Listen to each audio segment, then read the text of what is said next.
Salut les amis, je m'appelle Alex et je suis coach en sport et en nutrition. Plus de biceps, plus de pecs, plus d'abdos, plus de jambes.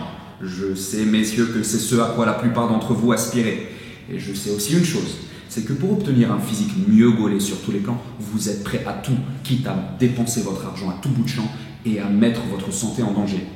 Ne le faites surtout pas avant d'avoir regardé cette vidéo jusqu'à la fin, car je peux vous garantir que d'ici une vingtaine de minutes, vous maîtriserez les principes fondamentaux de la prise de masse musculaire, ce qui vous évitera de dilapider votre argent dans des programmes d'entraînement coûteux mais inefficaces, mais aussi et surtout d'avoir recours à des substances dopantes qui vous feront pousser les boobs et rétrécir les gesticules. Bref, donc sans plus tarder, voici les 10 commandements de la croissance musculaire. Commandement numéro 1. Entre 3 à 5 fois par semaine, tu t'entraîneras. Alors le premier critère à définir pour mettre au point votre programme pour prendre de la masse musculaire, c'est votre fréquence d'entraînement. Autrement dit, combien de séances par semaine en moyenne devez-vous effectuer? À vrai dire, il n'y a pas de réponse scientifique à cette question, en tout cas pas qui soit scientifiquement tranchée.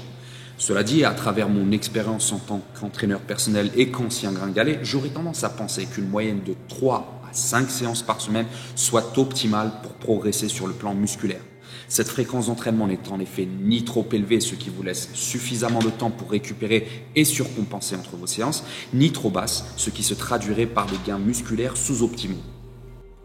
Je sais que certains d'entre vous vont penser qu'une moyenne de 4 séances par semaine est une fréquence d'entraînement beaucoup trop basse pour progresser. Mais c'est une grosse erreur de le penser, en particulier si vous êtes naturel, autrement dit que vous ne consommez aucun produit dopant. Car pour information les amis, c'est durant les phases de repos et non d'entraînement que vos muscles se régénèrent et surcompensent et peuvent progresser donc. Par conséquent, si vous ne leur allouez pas suffisamment de temps pour récupérer entre vos séances, au mieux vous allez progresser lentement, au pire vous régresserez. C'est pourquoi, si vous êtes un pratiquant naturel de musculation, contentez-vous d'une moyenne de 3 à 4 séances par semaine, maximum 5, d'1 heure à 1h30 maximum.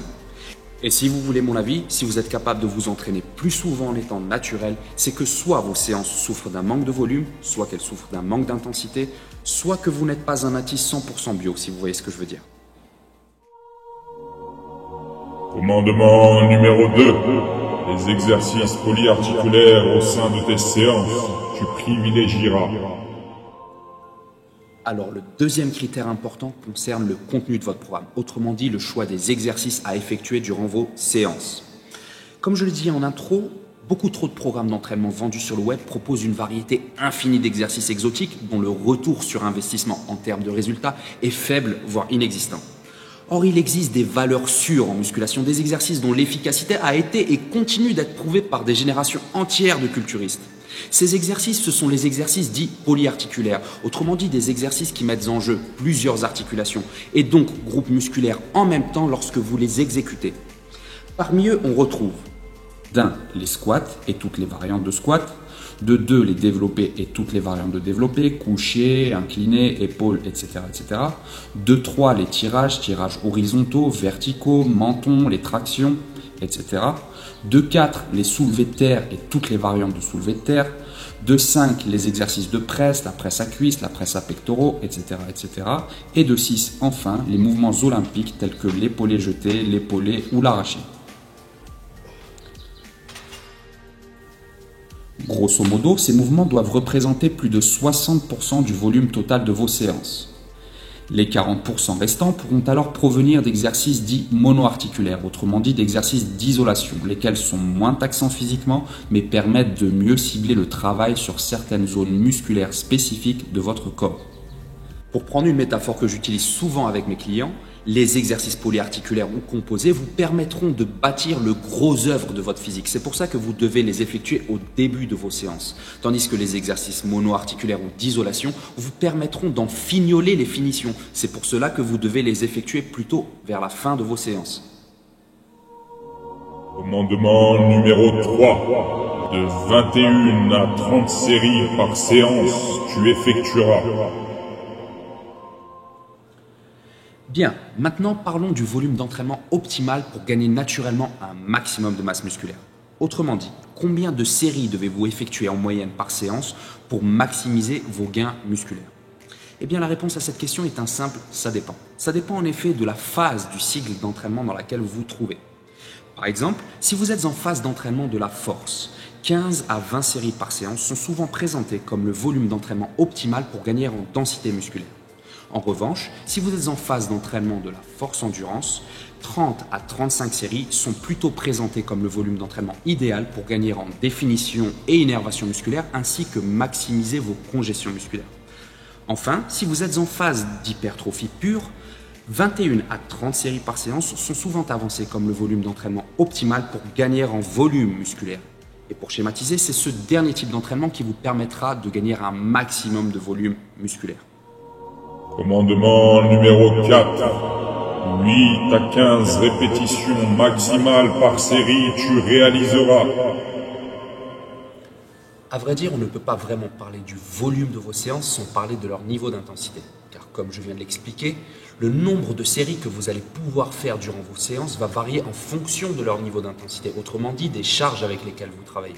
Car plus vous allez travailler avec des charges lourdes, et naturellement, moins vous allez être capable de faire de séries, et plus vous allez travailler avec des charges légères, et plus vous allez être capable de faire de séries. Pour déterminer l'intensité de vos séries, il vous faut donc maîtriser une notion clé en musculation, à savoir celle de la répétition maximale ou rep max. En musculation, la répétition maximale ou 1 RM correspond à la charge que vous êtes capable de soulever, pousser et ou tirer une fois et pas plus en maintenant une bonne exécution sur un exercice donné. À l'instar de la fréquence cardiaque maximale en endurance, votre 1 rep max correspond donc à 100% de la charge avec laquelle vous êtes capable de travailler correctement sur un exercice donné. Par exemple, quand je charge 130 kg sur la barre au développé couché, je ne suis capable de faire qu'une seule répétition correctement et pas une de plus avec cette charge. 130 kg correspondent donc à mon 1 rep max ou 1 RM au développé couché. Quand je full squat à 100 kg, je ne suis capable de faire que 10 répétitions proprement et pas plus avec cette charge. 100 kg correspondent donc à mon 10 rep max ou 10 RM au full squat, et ainsi de suite.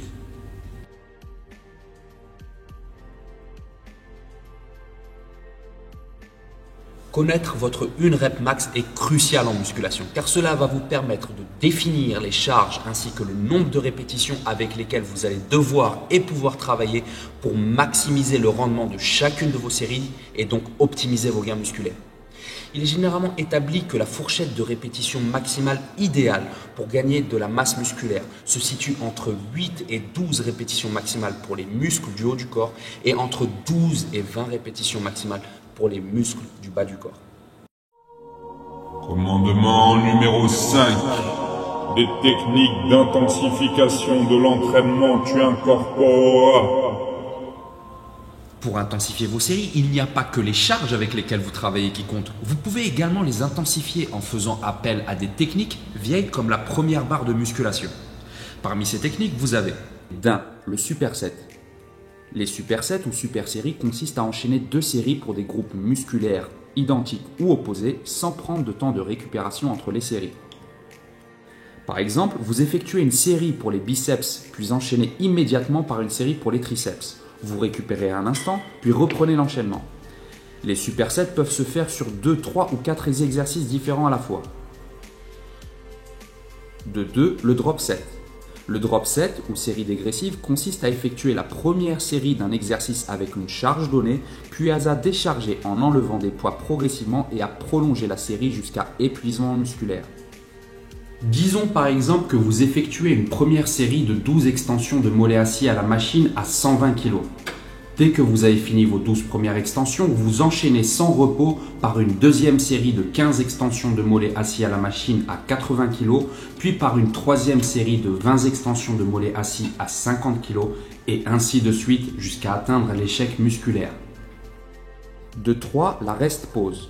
La rest pause est une technique qui consiste à faire une légère pause pendant une série d'environ 30 secondes afin de pouvoir faire quelques répétitions supplémentaires.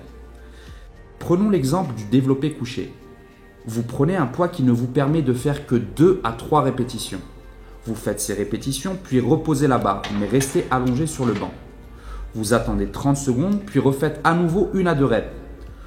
Vous attendez de nouveau 40 à 45 secondes et effectuez encore 1 à 2 reps supplémentaires. et ainsi de suite jusqu'à atteindre l'échec musculaire. De 4, les reps forcés ou trichés. Les répétitions forcées et trichées consistent à passer le cap difficile de certaines répétitions en vous aidant de l'aide d'un partenaire d'entraînement ou d'une impulsion non prévue dans la technique d'exécution correcte de l'exercice. Par exemple, au curl à la barre, vous effectuez un à-coup avec le bassin afin de donner une impulsion à la barre pour qu'elle remonte plus facilement sur vos dernières répétitions. Ou vous demandez de l'aide à un partenaire d'entraînement qui vous aide à la remonter au moment critique du mouvement, celui où vos bras sont parallèles au sol. Cela vous permet ainsi de terminer le mouvement et donc de valider une voire quelques reps supplémentaires. Attention, car forcer ou tricher sur vos répétitions ne doit en aucun cas devenir une habitude, et encore moins un alibi pour bâcler votre exécution. Le seul cas où vous devez mettre en application cette technique, c'est à la fin des séries que vous avez faites correctement sans tricher, et sur les dernières répétitions que vous n'arrivez pas à placer en raison de la fatigue musculaire, vous pouvez alors faire appel à l'aide d'un spotter ou vous aider d'une légère impulsion non prévue dans la technique d'exécution correcte de l'exercice afin de remonter la barre et de finir votre série. De 5, la pré- et la post-fatigue. La pré-fatigue consiste à pré-fatiguer un muscle donné grâce à un exercice d'isolation, ce qui crée un engorgement lactique, puis à enchaîner immédiatement avec un exercice composé. Par exemple, pour travailler vos quadriceps, vous les pré-fatiguez en isolation en effectuant 2 à 4 séries d'extension de jambes à la machine, puis vous enchaînez tout de suite après par 3 à 5 séries d'un mouvement composé qui va les matraquer comme le squat avant à la barre en amplitude complète. La post-fatigue consiste pour sa part à faire l'inverse de la pré-fatigue car vous allez d'abord effectuer le mouvement composé immédiatement suivi du mouvement d'isolation. Par exemple, pour bien bosser vos triceps, vous effectuez 3 à 5 séries courtes de dips lestés buste droit suivies juste après, pour les finir, de 2 à 3 séries longues d'un mouvement d'isolation bien exécuté comme les kickbacks avec haltères. L'avantage de toutes ces techniques est qu'elles vous permettront de pousser vos muscles jusqu'à leurs limites et de gagner du temps.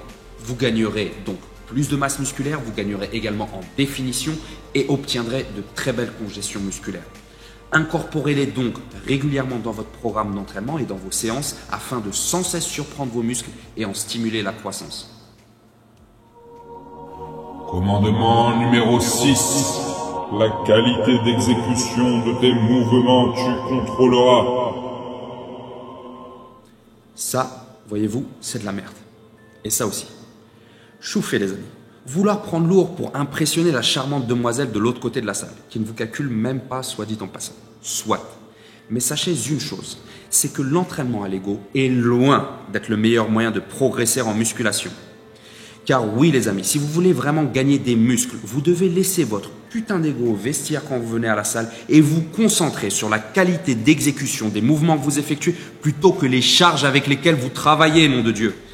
Les bénéfices d'une meilleure exécution sont très nombreux en musculation, entre autres en exécutant mieux vos mouvements. D'un, vous travaillerez mieux le ou les muscles que vous cherchez à travailler. De deux, vous mettrez moins à contribution vos articulations, ce qui se traduira par moins de risques de blessures sur le moyen et le long terme. Et de trois, des muscles qui travaillent mieux et des articulations qui travaillent moins signifie quoi sur le long terme? Signifie more gains over time. N'oubliez pas une chose, vous devez contrôler les charges avec lesquelles vous travaillez et non vous faire contrôler par les charges avec lesquelles vous travaillez, si vous voyez ce que je veux dire. Commandement numéro 7. Les temps de récupération entre tes séries, tu moduleras. Alors maintenant que vous avez une idée du nombre moyen de répétitions et de séries que vous devez effectuer pour prendre de la masse musculaire, reste à déterminer la durée des temps de récupération que vous devez vous allouer entre vos séries. Et bien évidemment, la durée des pauses que vous allez vous allouer entre vos séries va dépendre de la nature du travail que vous effectuez. Si vous voulez bosser la force et la densité de vos muscles, entre vos séries les plus lourdes où vous travaillez avec des charges comprises entre votre 1 RM et votre 6 RM, vos temps de récupération doivent être suffisamment longs pour permettre à votre système nerveux de se régénérer.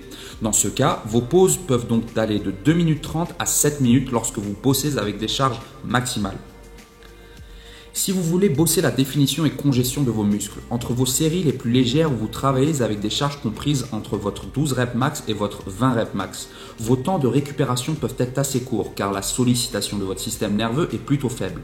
Dans ce cas de figure, vos temps de récupération peuvent donc osciller entre 30 secondes et 1 minute.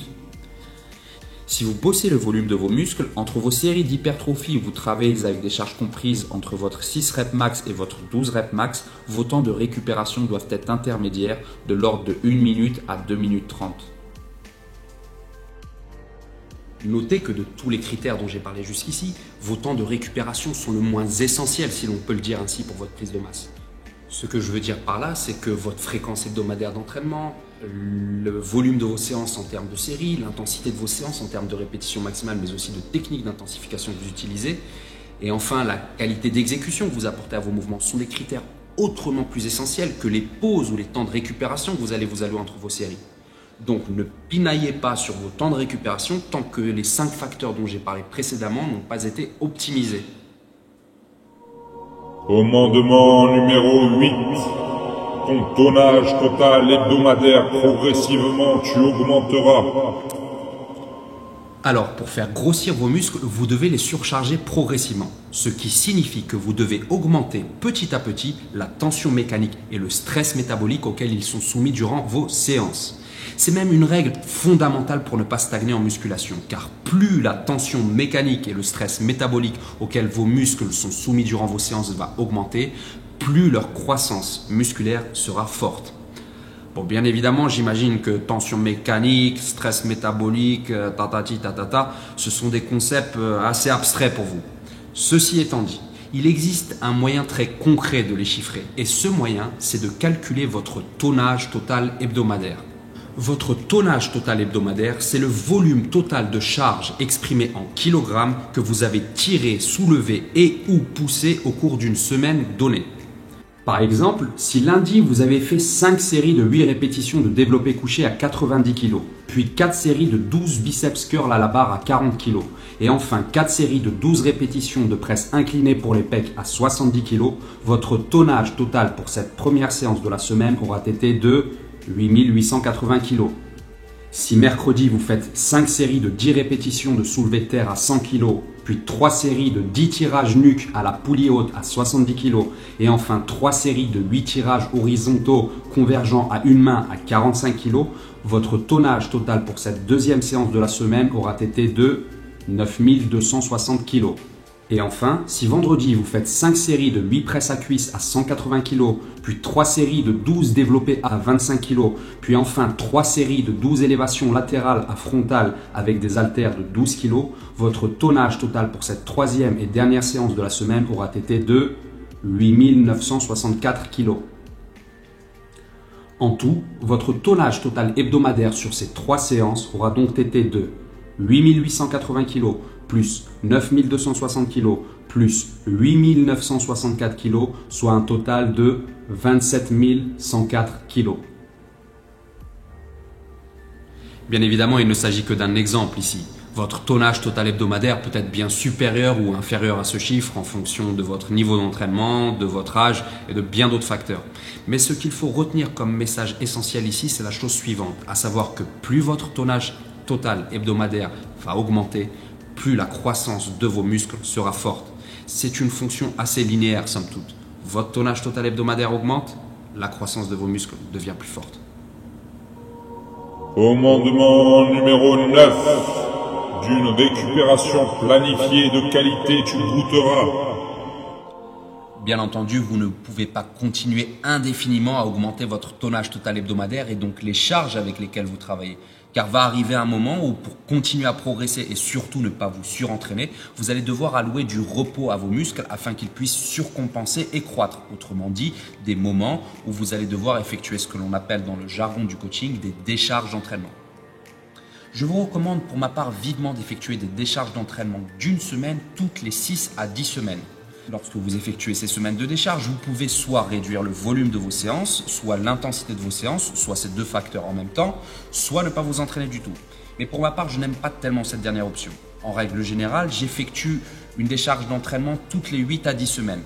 Durant ces semaines de décharge, je réduis surtout le volume de mes séances et non tant l'intensité, ce qui signifie concrètement qu'au lieu de faire mes 25 à 30 séries habituelles, je vais faire moins de séries, je vais en faire entre 10 et 15. Je vais parfois même réduire un petit peu les charges avec lesquelles je travaille, mais pas tant que ça. Je vais donc faire moins de séries, donc moins de volume total, ce qui va me permettre de m'économiser et donc de récupérer sur les plans musculaires, articulaires, nerveux, etc., etc. En planifiant une semaine de décharge toutes les 6 à 10 semaines comme je le fais, vous réduisez considérablement les risques de surentraînement et de blessures. C'est également un excellent moyen de relancer votre progression si vous constatez que votre physique et vos performances à la salle n'évoluent plus. Alors notez que la décharge d'entraînement n'est pas le seul aspect de votre récupération dont vous devez tenir compte si vous voulez optimiser votre croissance musculaire. Car bien dormir et bien manger sont d'autres aspects cruciaux, fondamentaux de votre progression musculaire. Vos apports caloriques doivent être suffisants pour fournir à vos muscles toute l'énergie dont ils ont besoin pour surcompenser et croître, tandis que vos apports en macronutriments, et notamment en protéines et en glucides, doivent être suffisants et équilibrés. Et de l'autre côté, vous devez vous assurer de dormir assez, c'est-à-dire entre 7 et 9 heures par nuit et bien, car c'est entre autres durant les phases de sommeil profond que votre corps sécrète l'une des hormones aux effets brûle-graisse et pro-masse les plus puissantes. Et cette hormone, c'est l'hormone de croissance. Commandement numéro 10. Discipliné et persévérant tu seras. À ce stade de la vidéo, vous devriez être normalement capable de savoir d'un, combien de séances par semaine vous allez effectuer, entre 2 et 4 séances par semaine. De 2, quel type d'exercice vous devez privilégier durant vos séances. Environ 60% d'exercices polyarticulaires tels que le squat, le soulevé de terre, les développés, les tirages, etc. et 40% d'exercices monoarticulaires dits d'isolation. De 3, le nombre moyen de séries que vous devez effectuer pour gagner des muscles, entre 21 et 30 séries par séance hors série d'échauffement. De 4, l'intensité de vos séries, qui doit se situer entre votre 8 et votre 12 RM pour les exercices qui ciblent le haut du corps et entre votre 12 et 20 RM pour les exercices qui ciblent le bas du corps. De 5, être capable de faire une bonne utilisation des techniques d'intensification de l'entraînement comme le superset, le drop set, les reps trichés ou forcés et la pré- ou post-fatigue. De 6, bien moduler vos temps de récupération entre vos séries qui doivent se situer entre 1 minute et 2 minutes 30 si vous effectuez un travail d'hypertrophie pure. De 7, contrôler la qualité d'exécution de vos séries, notamment la qualité des mouvements que vous effectuez et leur tempo d'exécution. En sus de cela, vous devez avoir également bien saisi l'importance de 8, d'augmenter votre tonnage total hebdomadaire pour surcharger progressivement vos muscles et de 9, enfin, d'effectuer des décharges d'entraînement régulières toutes les 6 à 10 semaines afin d'éviter le surentraînement et relancer votre progression en cas de stagnation. Je vais vous dire un petit secret les amis. À partir du moment où vous connaissez et maîtrisez ces 9 commandements ou principes, tout le reste après n'est qu'une question d'exécution. La balle est donc dans votre camp. Il ne vous reste plus qu'à les mettre en application, séance après séance, semaine après semaine et année après année. Et oui les amis, je dis bien année après année et je pèse mes mots quand je dis ça. Car gagner de la masse musculaire est un processus qui prend du temps et même beaucoup de temps. Et en particulier si vous êtes un pratiquant naturel de musculation, c'est-à-dire que vous ne carburez à aucun produit dopant.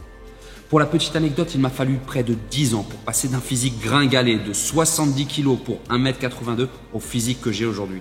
10 ans. Et croyez-moi, je n'ai pas lésiné sur l'huile de coude. D'ailleurs, si vous comparez le parcours de tous ces mecs au physique massif et musclé que vous pouvez trouver sur Internet, qu'il s'agisse de modèles de fitness comme de coach, qu'ils soient dopés ou naturels, on s'en fout, vous constaterez qu'il leur a fallu au bas mot 5 années d'entraînement pour obtenir le physique qu'ils affichent aujourd'hui. 5 ans, et c'est un strict minimum. À ce propos, si vous voulez en savoir plus sur la vitesse à laquelle vous pouvez gagner naturellement de la masse musculaire, je vous invite à cliquer sur ce lien.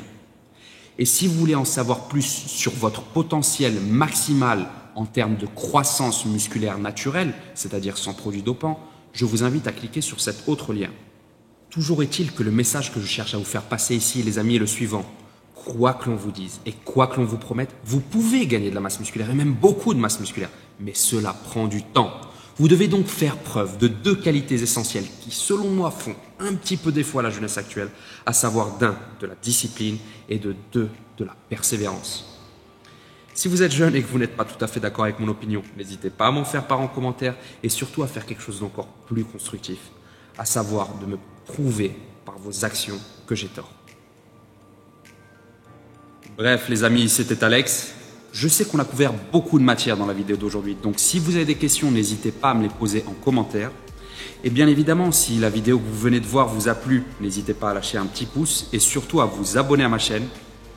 Sur ce, mes chers bodysimers et mes chères bodysimeuses, je vous souhaite bon courage avec votre programme d'entraînement et je vous dis à très bientôt.